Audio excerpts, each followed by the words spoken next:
ഇനിയും തോൽക്കാതിരിക്കാൻ പാർട്ടിയിൽ തിരുത്തലുകൾ വേണം. അത് വാക്കിലും പ്രവൃത്തിയിലും വേണം. ജനങ്ങൾക്കാകട്ടെ അത് ബോധ്യപ്പെടണം. ലോക്സഭാ തെരഞ്ഞെടുപ്പിൽ ഇടതുപക്ഷത്തിനുണ്ടായ അതീവ ഗുരുതരമായ തിരിച്ചടിയാണെന്നും ഇപ്പോഴത്തെ അവസ്ഥയാകട്ടെ നിരാശ പടർത്തുന്നതാണെന്നും അതിൽ നിന്നും ഒരു തിരിച്ചുവരവ് വേണമെങ്കിൽ കമ്മ്യൂണിസ്റ്റ് പാർട്ടികളും ഇടതുപക്ഷവും അത് പരിശോധിക്കപ്പെടണമെന്നും പാർട്ടിക്കെതിരെ ആഞ്ഞടിച്ചിരിക്കുകയാണ് CPM പോളിറ്റ് ബ്യൂറോ അംഗം MA ബേബി. ലോക്സഭാ തെരഞ്ഞെടുപ്പിൽ തിരിച്ചടിയുണ്ടായതിനെ CPM ജില്ലാ കമ്മിറ്റികൾ രൂക്ഷമായി വിമർശിച്ചിരിക്കുകയാണ്.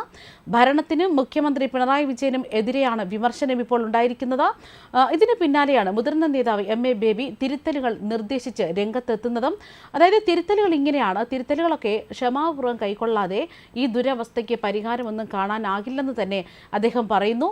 തെരഞ്ഞെടുപ്പിലെ തിരിച്ചടികൾ മാത്രമല്ല ഇവിടെ പരിശോധിക്കേണ്ടത്, ബഹുജന സ്വാധീനത്തിലും പാർട്ടിക്ക് ചോർച്ച സംഭവിക്കുന്നുണ്ട്. തിരുത്തലുകൾ വരുത്തുന്നുണ്ടെങ്കിലും ഇനിയും തിരുത്തേണ്ട തലങ്ങൾ ബാക്കിയാകുന്നു. ജനങ്ങൾക്ക് ബോധ്യമാകുന്ന വിധം സത്യസന്ധവും നിർഭയവും ഉള്ളു തുറന്നതുമായ സ്വയം വിമർശനത്തിലൂടെ മാത്രമേ ഇടതുപക്ഷത്തിന് ബഹുജന സ്വാധീനം ഇനി വീണ്ടെടുക്കാനാകൂ.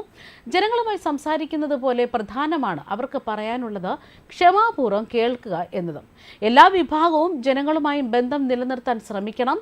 ജനങ്ങൾ പറയുന്നതിലെ ശരിയായ വിമർശനത്തിന്റെ അടിസ്ഥാനത്തിൽ സ്വന്തം വാക്കിലും പ്രവൃത്തിയിലും ജീവിതത്തിലും ആവശ്യമായ തിരുത്തലുകൾ വരുത്തുക എന്നതും പ്രധാനമാണ് എന്നും MA ബേബി അഭിപ്രായപ്പെടുന്നു. ഇന്ത്യൻ ഇടതുപക്ഷത്തിന്റെ ഏറ്റവും ശോഷിച്ച സാന്നിധ്യമാണ് ഇപ്പോൾ നമ്മുടെ പാർലമെന്റിലുള്ളത്.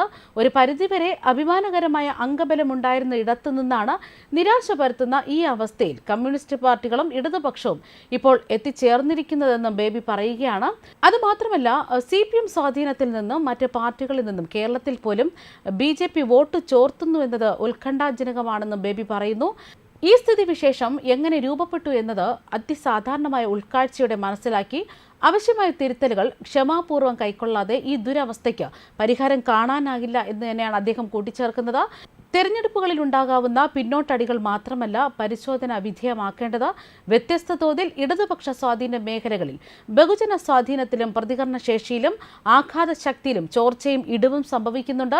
ഇതിൽ രാഷ്ട്രീയ ഘടകങ്ങളും സംഘടനാപരമായ കാരണങ്ങളും ഭരണവുമായി ബന്ധപ്പെട്ട പ്രശ്നങ്ങളും ബഹുജനങ്ങളുമായി ഇടപെടുമ്പോൾ സംഭവിക്കുന്ന വാക്കും പ്രവൃത്തിയും ജീവിതശൈലിയുമായി ബന്ധപ്പെട്ട് പ്രശ്നങ്ങൾ ഉണ്ടാകാം. ഇവയൊക്കെ CPMന്റെ സമ്മേളന രേഖകളിലും സംഘടനാ പ്ലീനങ്ങളുടെ റിപ്പോർട്ടുകളിലുമൊക്കെ ചർച്ച ചെയ്ത് തീരുമാനിച്ചിട്ടുള്ള തെറ്റുതിരുത്തലുമായി ബന്ധപ്പെട്ട നടപടിക്രമങ്ങളുടെ ഭാഗമാണ്.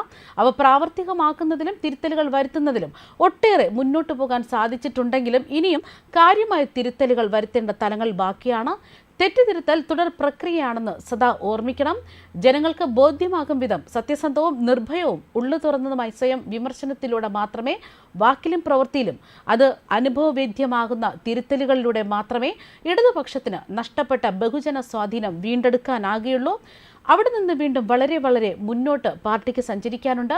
ഈ ചുമതലകൾ നിർവഹിക്കുമ്പോൾ ഇടതുപക്ഷത്തിനും അതിൻ്റെ നേതൃത്വത്തിനുമെതിരെ ബോധപൂർവം അപവാദ പ്രചരണങ്ങൾ നടത്താൻ വലതുപക്ഷ ശക്തികളും നിക്ഷിപ്ത താല്പര്യങ്ങളും സ്വാഭാവികമായും ശ്രമിക്കും. ഇപ്പോൾ സംഭവിച്ച ഒരു പരിധിവരെ അനർഹമായ തിരിച്ചടികളിൽ ഇത്തരം മര്യാദരഹിതമായ അപവാദ പ്രചരണങ്ങളും വലിയ പങ്ക് വഹിച്ചിട്ടുണ്ട്.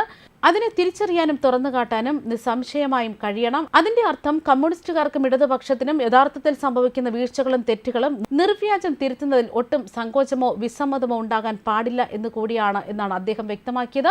ഉൾപാർട്ടി ചർച്ചകളിലൂടെ പോരായ്മകൾ തിരിച്ചറിഞ്ഞ് തിരുത്തുവാനുള്ള കർത്തവ്യത്തിൽ നിന്നും കമ്മ്യൂണിസ്റ്റുകാർക്കും ഇടതുപക്ഷത്തിനും ഒരിക്കലും ഒഴിഞ്ഞുമാറാനാകില്ല. അങ്ങനെ ഒഴിഞ്ഞുമാറിയാൽ അത് അത്യന്തം വിനാശകരമാകുമെന്നാണ് അദ്ദേഹം ഓർമ്മിപ്പിക്കുന്നത്. ന്യൂസ് ഡെസ്ക് കർമ്മ ന്യൂസ്.